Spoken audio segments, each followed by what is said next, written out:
તો આજે આપણે રિવ્યૂ કરવાના છીએ લિબર્ટીની ઇંગ્લિશ ડિસ્ક્રિપ્ટિવ જે નવી જ બુક આવી છે 6th એડિશન એની. તમે કોઈ પણ સ્પર્ધાત્મક પરીક્ષાની મેઇન્સની તૈયારી કરતા હો તો વન સ્ટોપ સોલ્યુશન કરીને ઇંગ્લિશ ડિસ્ક્રિપ્ટિવની આ બુક આવે છે, જેમાં તમને તમામ પ્રશ્નોનું ઊંડાણપૂર્વક સમજૂતી મળી જશે અને નવા ટ્રેન્ડ સાથે આમાં ઇંગ્લિશ ગ્રામરનો પણ સમાવેશ કરવામાં આવ્યો છે, જેથી એ પણ તમારું આમાંથી ક્લિયર થઈ જશે. હવે આ બુકમાં બીજું શું છે, શું ડિટેલ આપેલી છે, એ બધું આપણે આ રિવ્યૂમાં જોઈએ. તો ચાલો આપણે રિવ્યૂની શરૂઆત કરીએ. તો ઇંગ્લિશ ડિસ્ક્રિપ્ટિવ એટલે કે ખાસ કરીને જે લોકો PSIની પ્રિપેરેશન કરે છે, બરાબર, તો મેઇન્સ માટે ઇંગ્લિશ ડિસ્ક્રિપ્ટિવનો સબ્જેક્ટ આવવાનો છે. અને બીજી એક્ઝામ છે, જેમ કે GPSC ક્લાસ 1-2 છે, STI છે, DYSO છે, બરાબર, તો એ બધાની એક્ઝામમાં જે પૂછાયેલા પ્રશ્નો છે એનો પણ આમાં સમાવેશ થયેલો છે. જેમ કે CCA ગ્રુપ એમાં જે પૂછાયેલા હતા એ પ્રશ્નોનો આમાં સમાવેશ થયેલો છે. સાથે તમને આમાં લેટેસ્ટ જે GPSC ટ્રેન્ડ છે એના આધારિત આ પુસ્તક આખું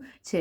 અને પ્રકરણ જે ચેપ્ટર પૂરો થાય એના અંતે પછી તમને પ્રેક્ટિસના પ્રશ્નો પણ જોવા મળશે. અને ઇંગ્લિશ ગ્રામરનો પણ આમાં સમાવેશ કરવામાં આવેલો છે, બરાબર. એટલે કહેવાય છે ને કે વન સ્ટોપ સોલ્યુશન, નામ જ છે બુકનું, વન સ્ટોપ સોલ્યુશન. બુક કેની છે તો કે લિબર્ટી પ્રકાશનની આ બુક છે, લિબર્ટી પબ્લિકેશનની બુક છે.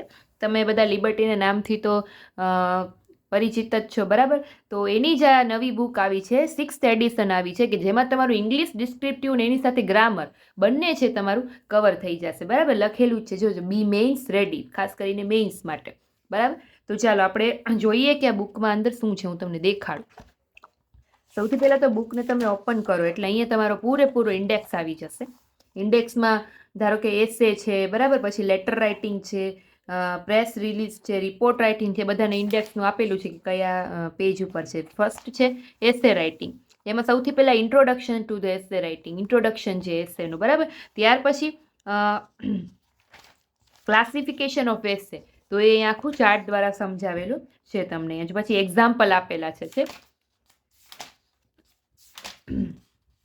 પછી key points of essay assessment framework, કે કયા એવા કી પોઈન્ટ્સ છે કે જે યાદ રાખવા જોઈએ, તો એ અહીંયા સમજાવેલું છે. આર્ટ ઓફ ઇફેક્ટિવ એસે, આપણે સારો એસે લખવો હોય તો એના માટેની શું સ્કિલ છે, શું આવડત હોવી જોઈએ, તો એ બધું અહીંયા સમજાવેલું છે. તો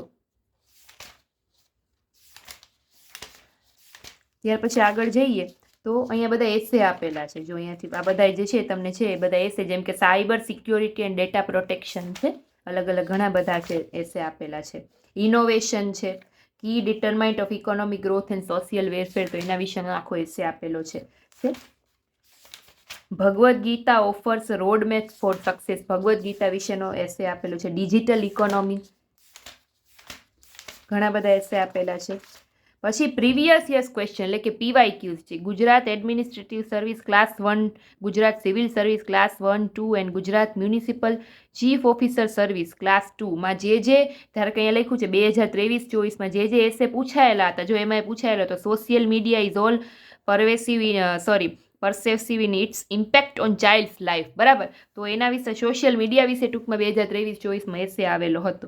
પછી બીજો શું હતો, ધારો કે 2022-23 students are not just learner but also contributors to the nation's growth and progress. તો એવા બધા કયા ટાઈપના એસે, એટલે તમને શું ખ્યાલ આવે કે એસે છે એ કયા ટાઈપના પૂછાઈ શકે, બરાબર. એટલે PYQs આપેલા છે, જો છે 2018-19 બધાયના આપેલા છે અહીંયા. જો પછી આ એન્જિનિયરિંગની જે એક્ઝામ લેવાય છે એમાં કયા એસે પૂછાયેલા છે એ આપેલું છે અહીંયા છે. GPSCની એક્ઝામમાં કયા પૂછાયેલા, UPSCમાં કમ્પલસરી જે લેંગ્વેજ પેપર હોય છે તો એમાં કઈ ટાઈપના એસે છે પૂછાયેલા છે પ્રીવિયસ યરમાં. જેમ કે જો અહીંયા આપેલું છે એથિક ઇન સ્પોર્ટ્સ, પછી ગ્લોબલ વોર્મિંગ વિશે પૂછાયેલો છે, મેથેમેટિક્સ વિશે પણ એસે પૂછાયેલો છે. જે CSEની જે એક્ઝામ હોય છે ને, હાલમાં જે રિક્રુટમેન્ટ ચાલી રહી છે CSEની ફોર્મ ભરવાનું, બરાબર, તો એ CSEની જે મેઇન્સ એક્ઝામ છે એમાં કેવા એસે પૂછાય છે. તો તમે UPSCની તૈયારી કરતા હો ને તો પણ તમને આ બુક છે એટલી જ કામ લાગે કે જેટલી ગુજરાતની એક્ઝામમાં લાગે, બરાબર. એટલે UPSCની કરતા હો તો પણ તમે આ બુક પરચેસ કરી શકો. પછી GPSC 2008થી લઈ અને અલગ જે એક્ઝામ પ્રીવિયસમાં લેવાની એમાં કયા પૂછેલા હતા. હવે અહીંયા બધા પ્રેક્ટિસ માટેના એસે આપ્યા છે. જો આ બધા એસે છે પ્રેક્ટિસ માટેના, કે આવા એસે પૂછાઈ શકે એમ.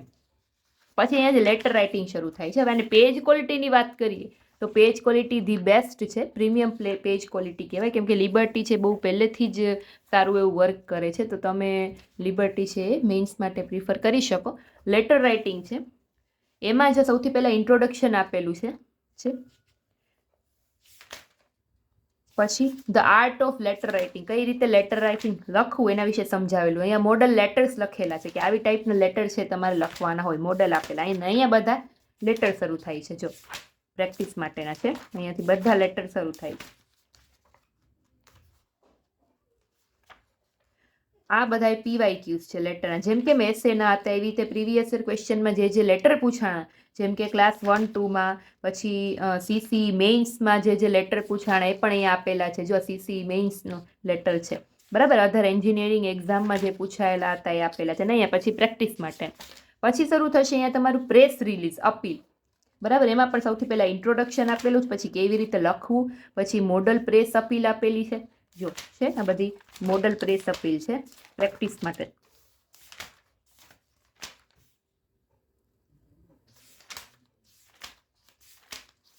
જો તમે જોઈ શકો છો. પછી અહીંયા PYQ, બરાબર, અગાઉની એક્ઝામમાં પૂછાયેલા. અને અહીંયા પછી લાસ્ટમાં પ્રેક્ટિસ માટેના, જેમ કે જો અહીંયા એકાઉન્ટ ઓફિસરમાં 2023માં કેવો પ્રેસ રિલીઝ પૂછાણો તો એ પણ અહીંયા આપેલું છે. પછી અહીંયાથી શરૂ થશે તમારું રિપોર્ટ રાઇટિંગ. એમાં પણ પહેલાં ઇન્ટ્રોડક્શન, પછી કેવી રીતે રિપોર્ટ રાઇટિંગ લખવું એના માટે, ને પછી આ બધા મોડલ રિપોર્ટ્સ આપેલા છે. પ્રીવિયસ યરમાં કેવી ટાઈપના રિપોર્ટ પૂછાયેલા છે તો એ બધા આપેલા છે. અને પછી પ્રેક્ટિસ રિપોર્ટ રાઇટિંગ, બરાબર. અહીંયાથી શરૂ થશે રાઇટિંગ ઓન વિઝ્યુઅલ ઇન્ફોર્મેશન, બરાબર, કે ચાર્ટ્સ ને ગ્રાફ આપેલું હોય ને એના ઉપરથી ઇન્ફોર્મેશન પૂછેલી હોય તો એના વિશે આપેલું છે. જો એક્ઝામ્પલ બાર ચાર્ટ ગ્રાફ આપેલો હોય કે પછી કોઈ ડાયાગ્રામ આપેલો હોય છે, પાઈ ચાર્ટ આપેલો હોય ને એના ઉપરથી તમારી ઇન્ફોર્મેશન છે એ કરવાની હોય તો તમે કઈ રીતે કરી શકો એ સમજાવેલું છે. જો વિઝ્યુઅલ ઇન્ફોર્મેશન.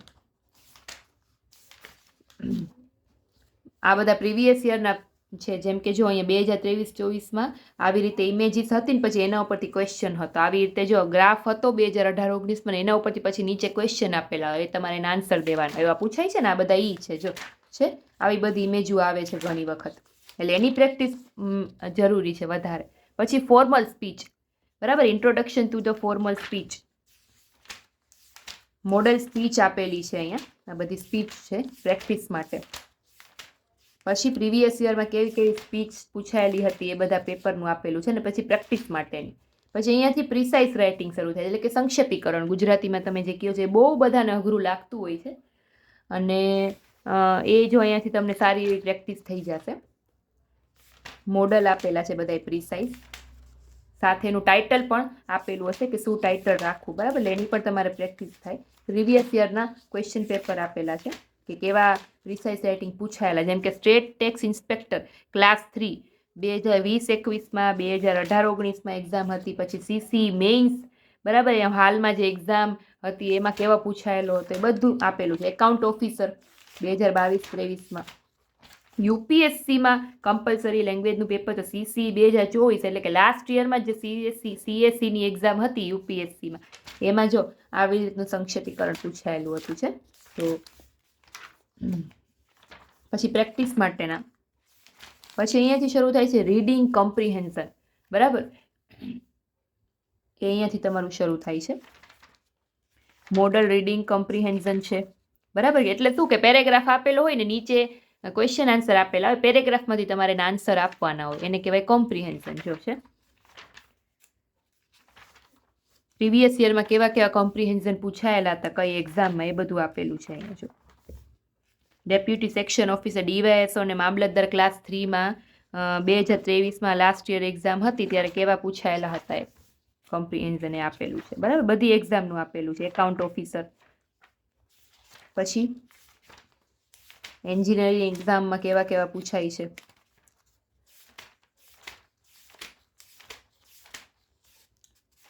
પછી આ પ્રેક્ટિસ માટેના છે. આ છે ટ્રાન્સલેશન. ટ્રાન્સલેશન પણ આવે છે, બરાબર. ટ્રાન્સલેશન નું ઇન્ટ્રોડક્શન આપેલું છે. મોડલ ટ્રાન્સલેશન એટલે કે ગુજરાતી હોય ને તમારે ઇંગ્લિશમાં કરવાનું હોય તો એના મોડલ આપેલા છે. જો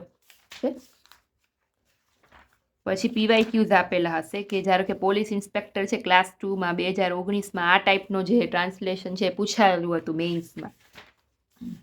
સ્ટેટ ટેક્સ ઇન્સ્પેક્ટરમાં CC મેઇન્સ 2023-24માં જો આ પેરેગ્રાફ પૂછાયેલો હતો, આનું તમારે ઇંગ્લિશમાં ટ્રાન્સલેશન કરવાનું હતું. પછી એકાઉન્ટ ઓફિસરમાં આ પૂછાયેલો હતો છે. એટલે આ એક સારું છે કે આ બધે PYQ આપેલા છે, તમને ખ્યાલ આવે કે મારે કઈ ટાઈપના છે એસે ને પૂછાઈ શકે. આ બધા UPSCમાં પૂછાયેલા છે પ્રેક્ટિસ માટેના. ત્યાર પછી ઇંગ્લિશ ગ્રામર એ તમારું અહીંયાથી શરૂ થાય. ટૂંકમાં તમારું ઇંગ્લિશ ગ્રામર પણ કવર થઈ જશે. બરાબર. હવે હું તમને અહીંયાથી વાત કરું કે મેં જેમ કીધું હતું અગાઉ કે આ એક બુક છે, લિબર્ટીની ઇંગ્લિશ ડિસ્ક્રિપ્ટિવની બુક છે, એ બે બુકનો મારે ગીવ અવે કરવાનો છે. એટલે કે 2 બુક છે એ કોઈ 2 પર્સનને ફ્રીમાં મળશે. બરાબર. હવે એ ફ્રીમાં બુક મેળવવા માટે તમારે કરવાનું શું છે, કેમ કે PSIની એક્ઝામ પણ નજીક આવશે, પ્રિલિમ્સ પછી તો તરત મેઇન્સ આવશે. મેઇન્સ માટે તમારે ઇંગ્લિશ ડિસ્ક્રિપ્ટિવ વાંચવા માટે બુક્સ જોઈશે. તો એના માટે આ લિબર્ટીની બુક છે હું ફ્રીમાં 2 જણાને આપવાની છું. પણ તમારે કમેન્ટ શું કરવાની છે એ મેં ઇન્સ્ટાગ્રામમાં રીલ અપલોડ કરેલી છે, ફેસબુકમાં કરેલી છે, સ્નેપચેટમાં અને યુટ્યુબ શોર્ટ્સમાં. એ બધી 4 જગ્યાએ તમારે કમેન્ટ કરવાની છે. એમાં મેં સમજાવેલું છે કે તમારે શું કમેન્ટ કરવાની છે અને રિઝલ્ટની ડેટ પણ મેં એમાં જ સમજાવેલી છે. તો એક વખત રીલ મારી ચેક કરી લ્યો ને એમાં જેમ કમેન્ટ કરવાનું કીધું છે એ પ્રમાણે તમે કમેન્ટ કરી દેજો. તો કોઈ 2 જણાને આ બુક છે ફ્રીમાં મળશે. અને જે દિવસે રિઝલ્ટની ડેટ કીધી છે એ દિવસે તમારે લાઈવ રહેવું પડશે યુટ્યુબ ઉપર, કેમ કે હું રિઝલ્ટ લાઈવ આવીને ડિક્લેર કરું છું. બરાબર. અને તમારે જો પરચેસ કરવી હોય તો આની લિંક પણ હું ડિસ્ક્રિપ્શનમાં એડ કરી દઉં છું, ત્યાંથી તમે આ બુકનો ઓનલાઈન પરચેસ પણ કરી શકશો. હવે અહીંયાથી ઇંગ્લિશ ગ્રામર શરૂ થાય છે, જેમાં સૌથી પહેલાં છે ટેન્સીસ, એટલે કે બધાય કાર્ડ આપેલા છે સમજૂતી સાથે, જો ટેબલ પણ આપેલા છે, બધાય કાર્ડ છે. પછી નેરેશન એટલે કે ડાયરેક્ટ ઇનડાયરેક્ટ સ્પીચ છે એ અહીંયાથી શરૂ થાય છે.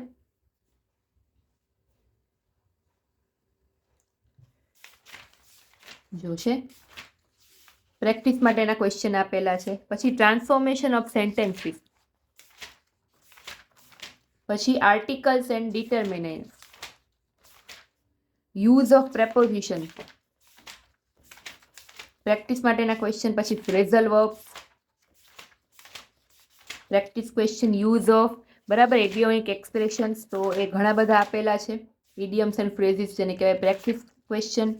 એડમિનિસ્ટ્રેટિવ ગ્લોસરી,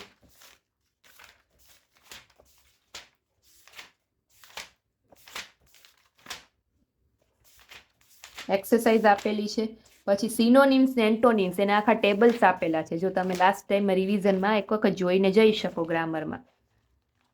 જો છે. પછી વન વર્ડ સબસ્ટિટ્યુશન આપેલું છે. ઘણા બધા આપેલા છે પ્રેક્ટિસ માટે. પછી એક્સરસાઇઝ આપેલી છે, પ્રેક્ટિસ માટેના ક્વેશ્ચન. ટોટલ આપણે આના પેજીસની વાત કરીએ જો તો 512 એટલે 512 પેજની આ બુક છે, જે તમને ઓનલાઈન છે. હું લિંક મૂકી દઉં છું, ત્યાંથી તમે ઇઝીલી તમે એને પરચેસ કરી શકશો. અને મેં જેમ કીધું ગીવ અવે માટે એમ તમે રીલમાં જોઈને કમેન્ટ કરી દેજો. બરાબર. તો જે લોકો નવા છે એ લોકો ચેનલને સબસ્ક્રાઈબ કરી લેજો. અને વધારે ને વધારે આવા નવી બુક્સના રિવ્યૂ જોવા માટે ફટાફટથી મારી ચેનલ સબસ્ક્રાઈબ કરી લેજો અને ઇન્સ્ટા, ફેસબુકમાં, સ્નેપચેટમાં મને ફોલો કરી લેજો. આવા ઘણા બધા બુકના જે અલગ અલગ ગીવ અવે મેં પહેલાં પણ કરેલા છે, એમાં એના હજુ રિઝલ્ટ બાકી છે. તો એમાં પણ તમારે જો બુક જોતી હોય ફ્રીમાં તો એમાં પણ ત્યાં રીલ જોઈને કમેન્ટ કરી દેજો. અને હજી પણ ઘણા બધા ગીવ અવે આવશે, એટલે મારી સાથે જોડાયેલા રહેજો. તો ફરી મળીશું નવી બુકના રિવ્યૂ સાથે. ત્યાં સુધી થેન્ક યુ.